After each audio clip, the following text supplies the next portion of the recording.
주의 증거들은 놀라움으로 내 영혼이 이를 지키나이다. 주의 말씀을 열면 빛이 비추어 우둔한 사람들을 깨닫게 하나이다.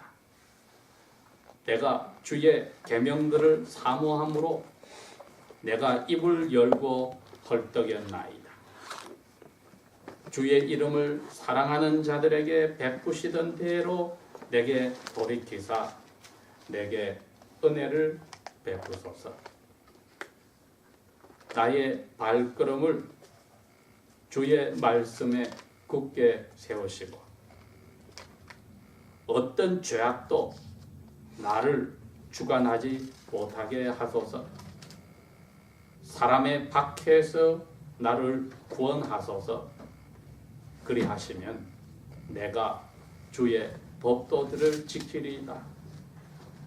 주의 얼굴을 주의 종에게 베푸시고 주의 율례로 나를 가르치소서.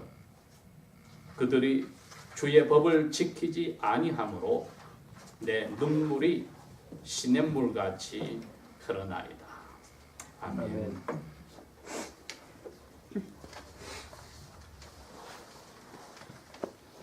오늘이 2013년도 하나님이 우리에게 주신 주일로서는 마지막이 됩니다.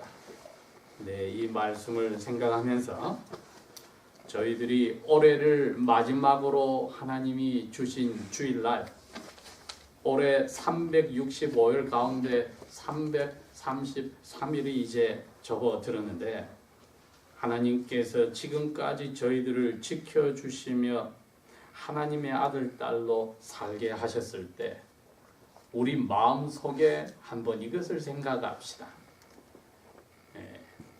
우리 학교 다닐 때 화학 시간에 AC, 이제 산성이냐 알칼리성이냐를 테스트할 때 보면은 리트머스 종이 페이퍼를 가지고 거기에 묻혀 보았을 때 색깔이 변할 때 이게 산성으로 바뀌었구나. 그렇게 화학 시간에 테스트를 하는 길이 있습니다. 오늘 여기에 이 시편 119편 말씀은 성령의 감동으로 선지자 되시는 이분이, 우리가 어느 분이 이걸 쓴지를 모르나 선지자 입장에서 하나님의 앞에 자기의 마음을 다 털어내 놓은 것입니다. 그리스도인이라고 하면은 다 성경 말씀을 읽습니다. 그리고 성경 말씀을 또 외우기도 합니다. 또 어떤 사람은 성경 말씀으로 찬송을 해서 부르기도 합니다. 그러니 내가 예수를 믿는다 그러면은 누구나 다 하나님의 말씀을 읽거나 읽은 것을 생각하거나 또 그것을 기도하거나 찬송하기도 하는데, 오늘 이 119편을 쓴 이 선지자의 이야기는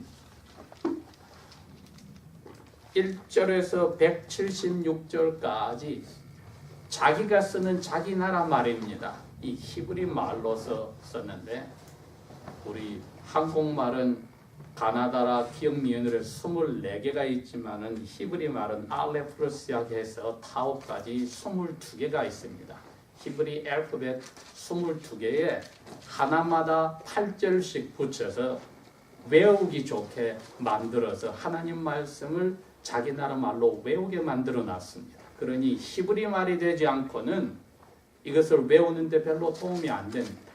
그러나 히브리 말을 쓰는 사람들은 이 말을 176절까지지만 8개씩 묶어서 자기 알파벳 하나씩 하다 보면은 점점 자기의 마음속에 외우는 데까지 갑니다. 왜 이것을 중요하게 생각했냐면은 그 가운데 나옵니다. 내가 주께 죄를 짓지 아니하려 하여 주의 말씀을 내 마음에 두었습니다. 즉 외우면은 내가 주님께 죄를 짓지 않는다. 이렇게 고백을 합니다. 이처럼 하나님의 말씀이 중요한 것을 그리스도인 중에 모르는 사람 아무도 없습니다. 그런데 우리가 유대인이 아니라 우리는 영어를 쓰든지 한국말을 하든지 다른 나라 말로 번역이 된 성경을 보고 있을 때에 이렇게 외울 수 있는 길이 부드럽게 되어 있지 않을 때 우리에게 무슨 도움이 있는가 했을 때 우리가 그 원리는 생각할 수 있습니다. 원리가 첫 번째는 하나님의 말씀으로서 하나님이 우리를 가르쳐 주신다는 거죠. 오늘 이 129절에서 136절까지 8개도 중간에 있는 133절에 이렇게 되어 있습니다. 나의 발걸음, 미안합니다. 나의 발걸음을 주의 말씀으로 굳게 세워주셔서 어떤 죄악도 나를 움직이지 못하게 하소서. 죄가 나보다 힘이 세서 왕처럼 나를 다스리지 못하게 하소서. 이렇게 함으로써 이 중간에 133절은 시편 119편 1절에서 176절 전체에 있는 그 정신을 그대로 나타내 주어서 우리가 잘 부드럽게 외울 수 없는 번역을 보지만은 우리에게 이 두 가지 정신을 주는데 첫 번째는 하나님의 말씀으로 우리를 가르치신다는 거였고 두 번째는 이 하나님의 말씀을 만드신 저자가 있습니다. 그분이 성령 하나님이지요. 성령 하나님이 함께 하지 않으면은 성경 말씀 우리 아무리 많이 외우고 많이 안다고 해도 쓸모가 없다는 겁니다.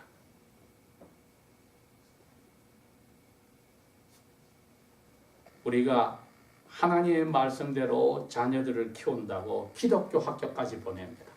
그러면은 자녀들이 머릿속에 하나님의 말씀을 점점 많이 가집니다. 근데 거기에 아무리 하나님 말씀을 많이 마음에 넣어놓고 머릿속에 외운다 하더라도 말씀을 만드신 저자인 오리지널 author가 성령 하나님인데 성령 하나님이 우리가 알고 있는 말씀을 건드려 주지 않으면 쓸모가 없습니다. 그래서 시편 119편은 오늘 2013년의 마지막 주일을 맞이하는 저희들에게 이 두 가지 원리를 가르치는 겁니다. 말씀대로 너희들이 살려고 하는 것은 성령님의 힘이 아니고는 안 되느니라. 신앙생활을 많이 했다고 사람들이 이야기할 때 주로 말하는 것은 성경을 많이 안다고 생각을 하는데 그게 그 성경을 쓰신 성령님께 붙잡히지 않으면은 그게 다 쓸모가 없다. 제가 설교 시작에 리트머스 페이퍼 이야기를 했습니다. 자, 오늘 이 129절부터 136절의 말씀도 그거를 생각합시다. 133절에 이게 리트머스 페이퍼와 같습니다. 우리의 삶이 성경을 많이 안다는 거하고 그 말씀을 쓰신 성령님에 붙잡혀서 살았는지 한번 우리의 영혼을 테스트를 해보자 이겁니다. 7가지 질문으로 우리의 영혼이 말씀을 아는 것에서 멈췄는지 아니면 그 말씀을 쓰신 성령님에 이끌려서 살고 있는지. 그 첫 번째 질문은 129절에 나와 있습니다. 주의 증거들은 놀라워서 내 영혼이 이를 지키나이다. Wonderful. 하나님의 말씀이 좋아서 나는 이걸 지키려고 공부합니다. 이걸 질문합니다. 나는 하나님 말씀을 그대로 지키려고 읽고 공부하는가? 이게 대답이 어떻게 나오는가 보십시다. 두 번째는 주의 말씀을 열면은 빛이 비쳐서 어리석은 사람을 깨닫게 합니다.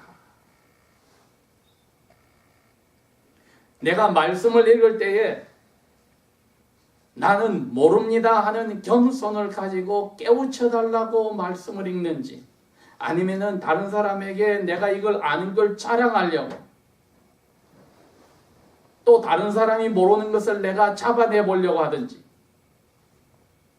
즉 말씀을 읽어서 내가 모르는 것을 깨우쳐 주십시오 하는 겸손한 말씀으로 읽는지, 두 번째 스스로에게 질문을 해보는 겁니다. 세 번째는 131절에 내가 주의 계명들을 사모함으로 내가 입을 열고 헐떡였나이다. 이거는 하나님이 나에게 하라는 명령을 목마르고 배고파서 먹고 마시는 것처럼 내가 간절히 그 말씀을 순종하려고 말씀을 들여다 보았습니까? 하고 스스로 내 영혼의 상태가 어떠했는지 물어봐야 합니다. 네 번째로는 132절입니다. 주의 이름을 사랑하는 자들에게 베푸시던 대로 내게 돌이키사 내게 은혜를 베푸소서.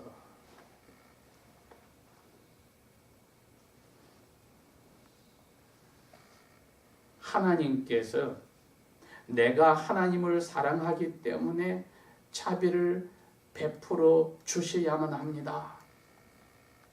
그러한 간절한 기도라는 마음으로 내가 이 정도 되었으니 하는 게 아니라 나의 삶 속에 하나님의 이 자비가 빠지면, 하나님의 은혜가 빠지면 나는 하나님을 사랑하고 하나님 말씀대로 산다고 하는 거, 이게 이루어지지 않습니다. 그러니 이 네 번째 질문은 내가 하나님의 자비를 간절히 바라는, 자비 없이는 살 수 없음을 고백합니다.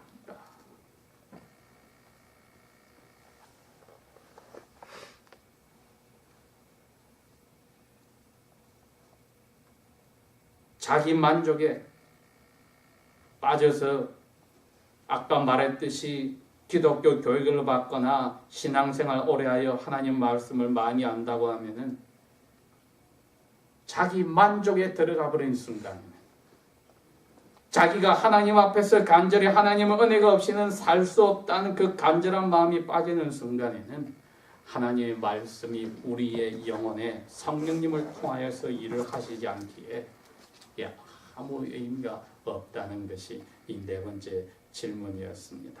다섯 번째 질문은 134절에 다시 한번 봅시다. 사람의 박해에서 나를 구원하소서, 그리하면 내가 주의 법도를 지키리이다. 우리가 어려운 자리에 들어갔을 때 주여 저를 건져주십시오, 이거는 모든 하나님의 자녀들이 다 합니다. 신앙이 아주 작든지 믿음이 아주 크든지 어려운 자리에 들어가면 똑같이 부르짖는 것은 똑같습니다. 저를 이것을 건져주십시오. 그러나 이 다섯 번째 질문은 우리가 성령님에 붙들려서 사는 사람인지 아닌지를 이렇게 묻습니다. 나를 건져주시면 내가 주의 법도를 지키겠습니다. 자, 이게 질문이 돼야 됩니다. 제가 어려운 자리에서 부르짖을 때 건져주셔서 저로 하여금 주님의 말씀을 지키고 살게 하여 주십시오 하는 그 기도가 내 마음속에 질문으로 왔습니까? 아니면 무조건 내가 이런 자리에 있으니 건져주십시오 하고 끝나버렸습니까? 저를 건져주실 때 제가 하나님의 말씀대로 살아야 하니까 저를 여기서 건져 주십시오 하는 질문이, 그러한 마음으로 우리가 어려움에서 건져달라고 기도를 했느냐 하고 스스로에게 물어보는 겁니다. 여섯 번째로는 135절에 그럽니다. 주의 얼굴을 주의 종에게 비추시고 주의 율례로 나를 가르치소서.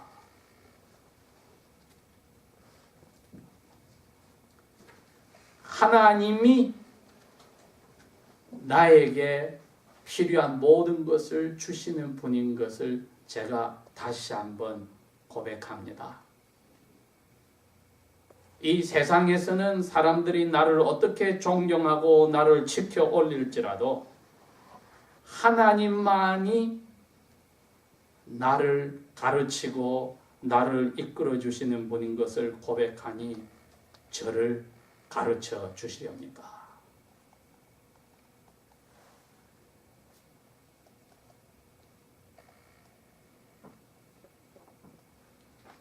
이 6번째 질문은 여호와께서 선지자 사무엘을 어린 나이에 찾아왔을 때 그게 무엇인지 몰라 할 그 어린 나이에 엘리 제사장이 준 이야기가 있습니다.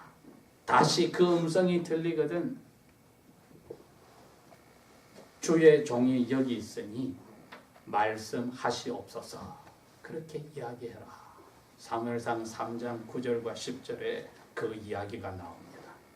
아니나 다를까 여호와께서 다시 내려와서 사무엘아 사무엘아 불렀을 때 사무엘이 그럽니다. 주의 종이 여기 있으니 말씀하시옵소서.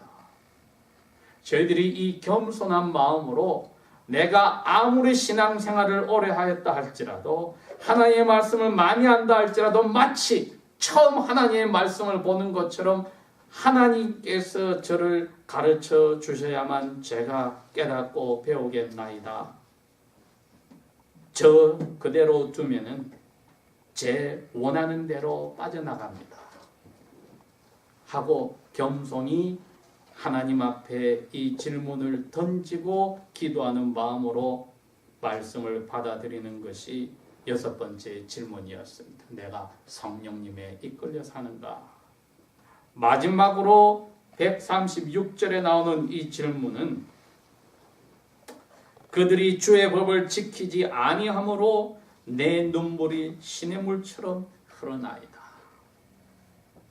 저희들이 한국 땅에 살든지 미국 땅에 살든지 미국의 신문이나 잡지나 라디오 방송이나 TV 스테이션이나 세월이 지나면서 점점점 법도 약해지고 하는 것 중에 하나가 사람들이 방송 가운데서도 커스를 한다 이거죠. 옛날에는 있을 수 없는 그러한 공영 방송에서도 사람들이 입으로 하나님의 이름을 함부로 부르고 욕을 하는 일들이 비일비재한데 이게 바로 그리스도인들이 이 땅에 살고 있으면서 이 선지자의 마음 속에 나오는 것을 우리 스스로에게 질문을 해보아야 됩니다. 과연 내 직장에서 내가 사는 도시에서 이 나라에서 사람들이 하나님의 이름을 함부로 부르고 하나님의 말씀을 따르지 않고 심지어는 우리 하나님의 자녀들 가운데서도 하나님의 말씀대로 살지 않은 것을 내가 눈으로 보고 귀로 들었을 때에 내 마음에 그 죄를 짓는 것 때문에 슬퍼서 대신 눈물이 나오는가?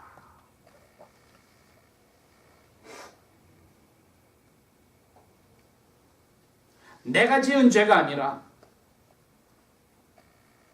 자기 뜻대로 사는 그 사람들의 지은 죄 때문에 내가 하나님 앞에서 대신하여 슬퍼 눈물이 나오는가? 이러했을 때 올해 마지막을 지나는 저희들이 내가 신앙이 자랐다고 할 때 하나님의 말씀을 더 깨달았다고 하면서도 거기로 끝나지 않고 이 133절에 나오듯이 어떤 죄도 나를 왕처럼 움직이지 못하게 하소서. 이게 성령님이 아니고는 못하는 일입니다. 내가 신앙생활을 오래 하였다 할지라도 성령님께 붙잡힌 사람만이 그대로 두면은 마음대로 날뛰는 와일드 홀스처럼 야생마처럼 되는데 성령님이 붙들어 주셔서 제가 말씀을 읽고 외우고 공부하는 것이 성령님의 은혜로 이제 죄를 짓지 않는 자리로 갑니다 하는 그것을 우리가 1년 동안 하고 있었는지를 오늘 이 7가지 질문을 통하여 점검을 해본 겁니다. 다 같이 기도합시다.